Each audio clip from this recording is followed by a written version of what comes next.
in Maryland, and the rest of our team will introduce themselves.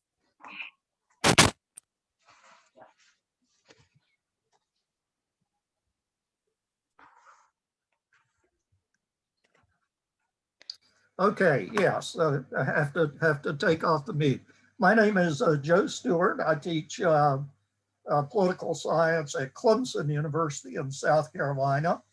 We look forward to having a conversation with you today. Just relax. We're going to have fun, and we're going to learn from you about the Constitution. I'm Diana Owen. I'm a political science professor at Georgetown University in Washington, D.C. All right, and we would like each of you to introduce yourselves. We are Fall Creek Junior High's Unit 4. I'm Gwyneth Gephardt. I'm Jacob Shade. I'm John Harold. And I'm Daniel Serrano. And our sponsors are Patrick Bradshaw and Jeannie Medeiros. Right. Thank you. We will now proceed to Unit 4, Question 1. An American historian claims that the ratification debates were one of the greatest and most probing public debates in American history. Do you agree or disagree? Why? What evidence can you offer to support your response? Evaluate the major arguments the Federalists advanced in support of the ratification of the Constitution. Evaluate the major arguments the Anti-Federalists put forth in opposition to the ratification of the Constitution. Why did a Bill of Rights become a focal point for both the Federalists and the Anti-Federalists? You may begin. We agree the ratification debates are one of the greatest debates in American history, since it led to the ratification of the Constitution and the adoption of the Bill of Rights.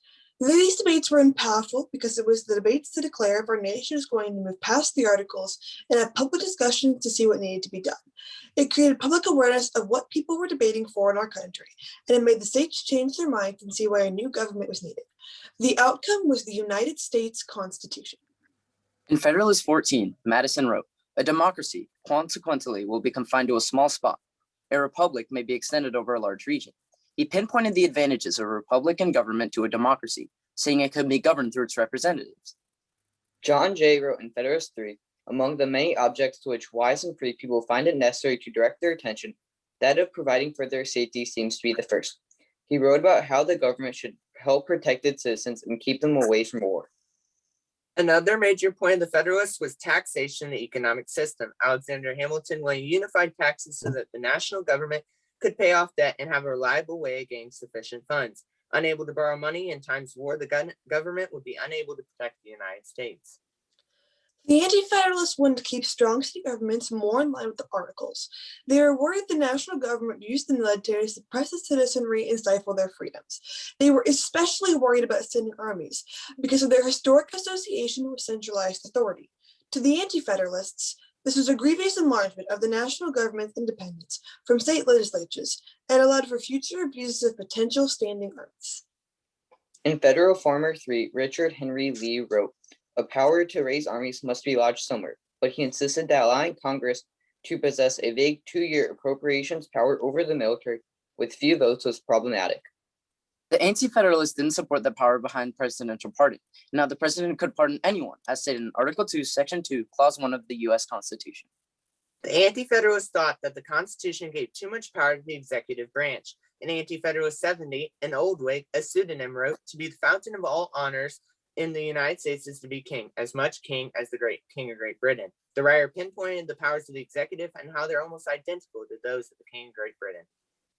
The Bill of Rights was a focal point for the Federalists and Anti-Federalists because it was one of the most debated ideas about the proposed Constitution. A Bill of Rights was considered essential to states such as New York, Virginia, and Massachusetts, who only agreed to ratify the Constitution with confirmation that amendments would be added. Federalists argued that a Bill of Rights was necessary because the Constitution already had built-in safeguards.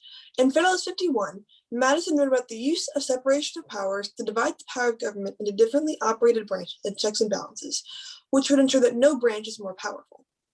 For example, Article 1, Section 8 of the Constitution limits Congress through enumerated powers, so it cannot abuse its authority. The most important enumerated power granted by the Constitution required Congress to make laws that abide with the Constitution. However, the necessary and proper clause has been abused by Congress to achieve their agenda.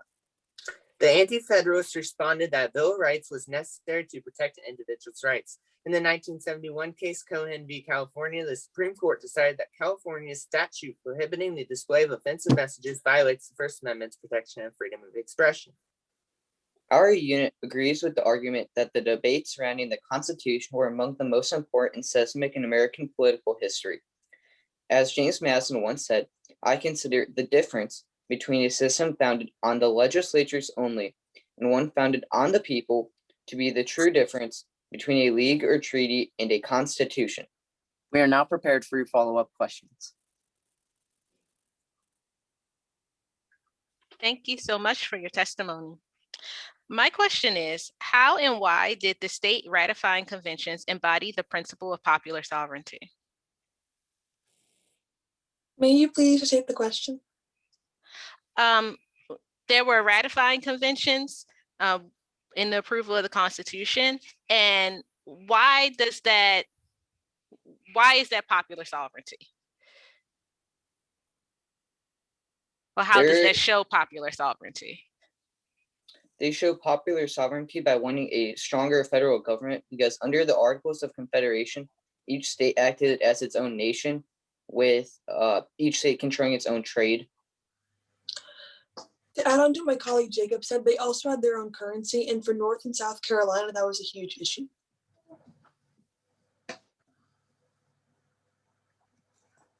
Okay, but was ratification of the Constitution a foregone conclusion? That is, we look back on it now and say they've ratified the Constitution.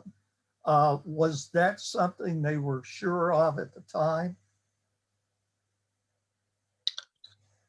I believe they weren't so sure about ratifying the Constitution back then. The Bill of Rights wasn't even brought up until like the next constitutional convention. People were getting into disputes. We weren't sure if we wanted to keep the articles or put in a new constitution. It's a problem that really needed to solve back then, and we weren't 100% sure yet. To add on to my colleague Jacob, there were several compromises that need to be made, such as the 3/5 compromise and the Connecticut compromise, that were hugely debated throughout the ratification. Yes, to add on to my colleague Daniel, the Anti-Federalists were very worried that the Federalists wanted a strong national government. They were worried that their rights wouldn't be protected, so they decided that Bill of Rights was necessary. So in your opening statement and your discussion of Federalist 14, you mentioned that they were choosing a republic over a democracy. Can you explain what the differences are between a republic and a democracy?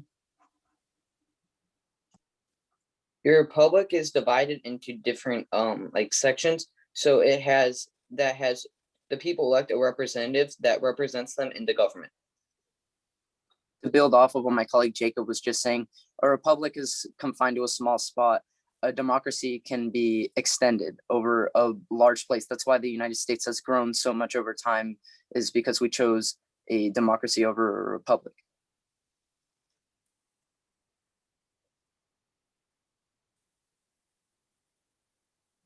During your testimony, you mentioned the abuse of the necessary and proper clause. Could you please elaborate on those thoughts? There have been many abuses of the necessary and proper clause throughout our country.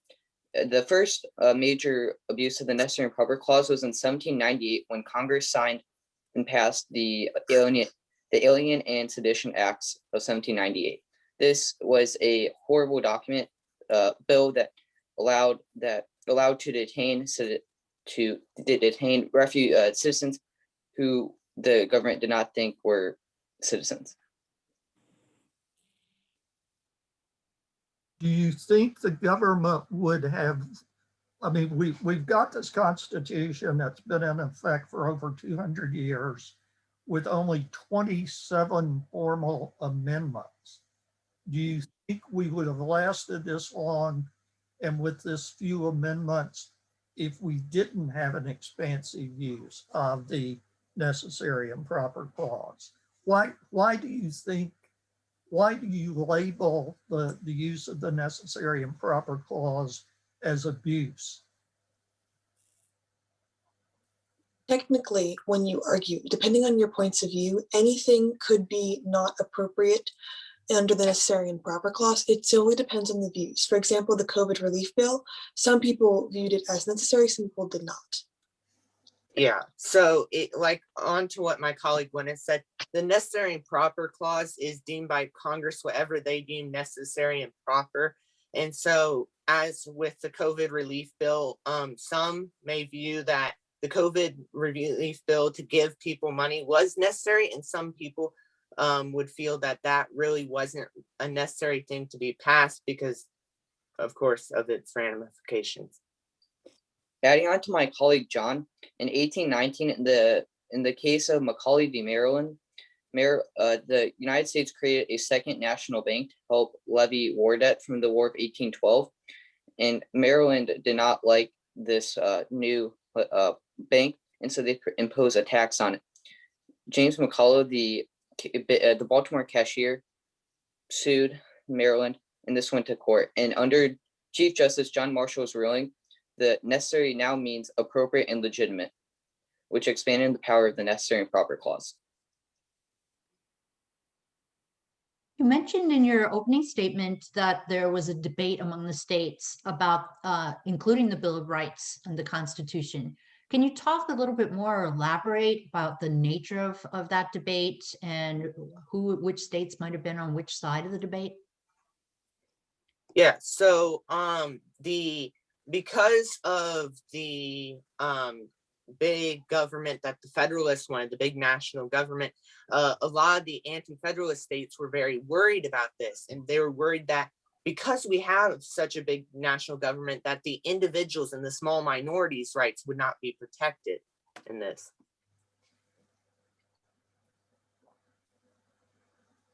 This is seen when states such as New York, Virginia, Massachusetts, who would only agree to ratify the Constitution with confirmation that amendments would be added to make sure that their rights would be protected.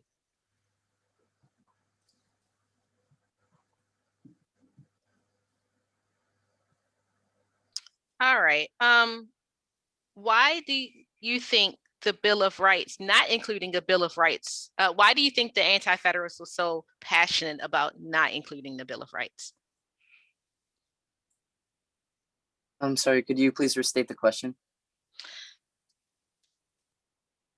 Why did not including the Bill of Rights become a hot topic for the Anti-Federalists?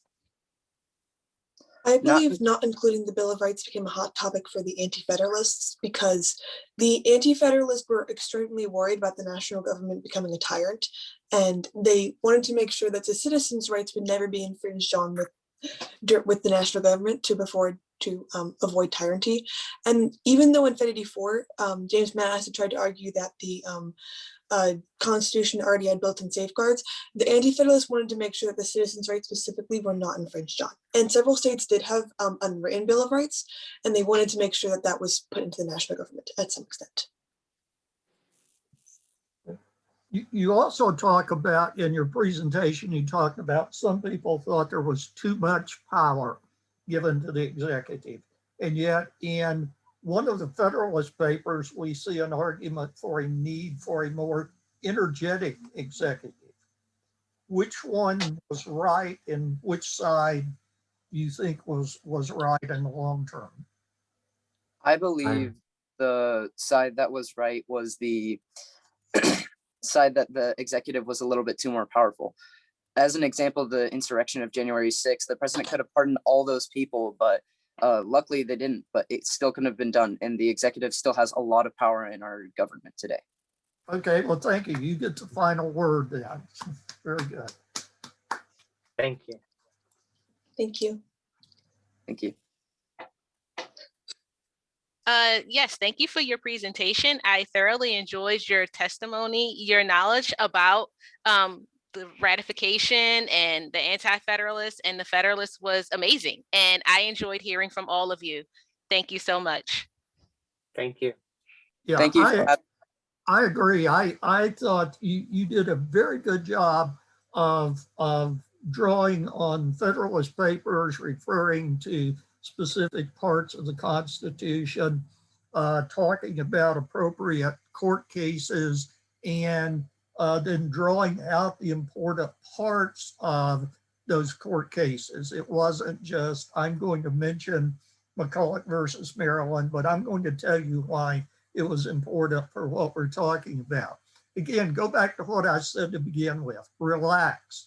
I think you probably know even more than you let us know today. You argued at one point kind of the opposite of what you had argued in your opening statement about a republic versus a democracy.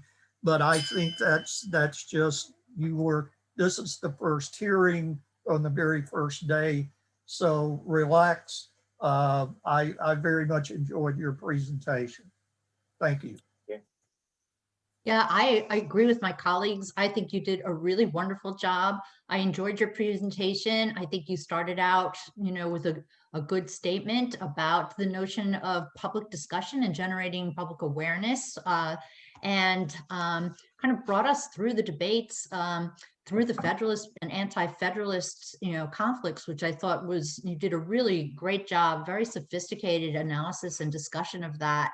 I like the way that you brought in the Constitution itself and particular provisions of the Constitution as you went through. And again, the Supreme Court cases that you applied. And in the Q&A, what I really appreciated, in addition to knowing kind of the historical information, you were able to bring in some current day analysis and examples. For example, the COVID relief bill, and talking about executive power, relating that to the insurrection. So I thought you did a really great job, and your teachers, great job in preparing the class. They did a wonderful job. Yeah, that's teachers did a superb job on this. Congratulations on you have made your teachers proud today.